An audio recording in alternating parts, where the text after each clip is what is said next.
Hi, this is Taylor, and this is FGM Sweetheart's 59th week, and it is my personal first week. The topic is expectations on T. Tyler started testosterone about a month and a half into our relationship, and I had a vague idea of what I was expecting. I was expecting his voice to drop, I was expecting muscle gain, and I was expecting him to stop growing because T can seal your growth plates. I was expecting body hair, facial hair, all that. And in general, I was right. Mind you, I'm going to go about this with Tyler's timeline, but everybody's timeline is different. So if I say something happens a month in, don't expect it to happen a month in with you, because it could happen in a week or 2 months or whatever. Everybody's timeline is different. Tyler's voice started to drop really, really fast, and he's about 6 months now, and it's still dropping. Um, it's funny, I have 3 voicemails saved from him. The first one is before he was on testosterone, the second one is about 3 months in, and the third one is about 5 months in. And when we were dating, I never thought of his voice as particularly effeminate, but if you listen to all of the voice messages, the first one, which is pre-T, his voice sounds sort of effeminate now that his voice is different. The second one, it sounds definitely deeper, and the third one, it sounds downright manly. He started growing facial hair about, I want to say, a month in. He had peach fuzz pretty fast, but the real hair started growing in about a month. It started right here on this part, and it was black and stubbly and pokey. And then slowly it started to connect into like a mustache line, and then around here and on his chin started, and sideburns. It's still really patchy, but it's definitely there. Like you can see it without having to look. It's as if a cis guy didn't shave. Okay, so somebody gets 5 o'clock shadow. It's like as if they hadn't shaved that morning. You can still see it, but it's not exactly prominent, I want to say. And he started growing. He hasn't shaved his legs in a long time, so he already had leg hair, but hand. Uh, I'm failing with my bracelet. He already had leg hair, but on testosterone, it started getting thicker and darker and more wiry. And same with his arms and with his underarms.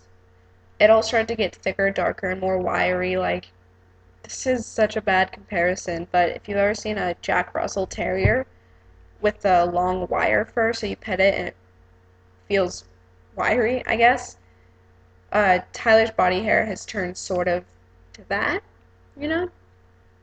And he's had a lot of muscle growth, and it's most noticeable in his shoulders and in his legs. His arms have gotten stronger on testosterone because he's been working out more, and I'm not sure if any of that is attributed to just the testosterone or if it's also because he's been working out, so I can't testify to that. But his shoulders have gotten a lot like bigger and more defined. Like I'm bigger than he is, like I'm taller than he is, but his shoulder when I wear one of his jackets, the shoulder part, like the seam, where it fits him perfectly, it's like down here on me. He's got really big shoulders. Just got a text from him. And so that's a thing. And before we started dating and before he was on T, his legs were not necessarily effeminate, but not quite masculine. And the muscle distribution has changed, and so if he's wearing shorts, it looks very masculine. And yeah. Also, there's a bunch of the weight distribution is very different. All of the weight from his hips has moved up to his stomach. He used to be curvy, and he's not anymore. Now he's blocky, I guess. So that's a thing. All of the weight and muscle distribution has changed, so he has a much more masculine figure. And a lot of people say that when you on testosterone, you're supposed,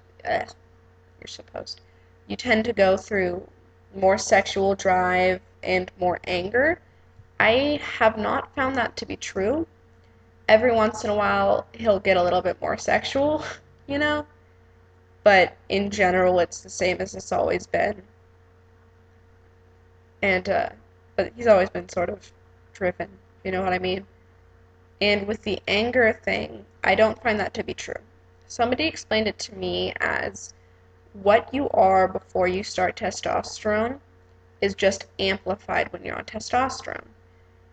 If you're angry and violent and then you take testosterone, you're going to get more angry and more violent. If you're loving and you're caring before you start testosterone, then you're more loving and you're more caring. And I find that to be very true.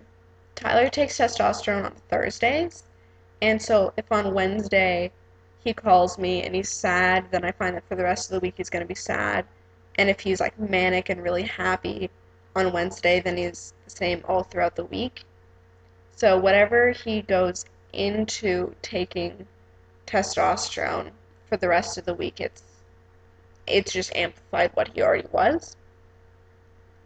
And it tends to wear off at about Tuesday. So for about a week, it's whatever he was. So if anybody ever uses, just a PSA, if anybody ever says that they're being violent or angry or anything because of testosterone, it's not purely because of the testosterone. Don't let somebody use that as an excuse. I don't want any of you guys to get hurt out there. And so yeah, what I wasn't expecting, which is happening a lot, is a lot of facial structure changes. His jaw is a lot more square. What else? His jaw is a lot more square, and it's sort of a feminine feature of. Here, let's see this. Pull my bangs out of the way. Where it dips in there a lot in the cheekbones. His cheekbones have become more masculine, and so it's his cheekbones and his jawline and his chin. His chin has become much squarer, I guess. His jaw is definitely square, but his chin just looks more masculine. Um, his shoulders are a lot more masculine, and he's lost the feminine. There's a baby outside my house. Oh, there's a person there too. Sorry. I was concerned that there was a child. Uh, his face looks a lot more masculine, and I was not expecting that, but it's happening, and it's great. When we started out a relationship, it was sort of common for people to mistake him for her, you know, to use their own pronouns and everything. But I'm pretty sure that if somebody was to just meet him on the streets, there'd be no confusion. He is very masculine figured and everything. So, yeah. Again, this is just our timeline. This is our experience. Everybody is different. But if you want sort of an idea of what might go on, this is it. Thank you so much.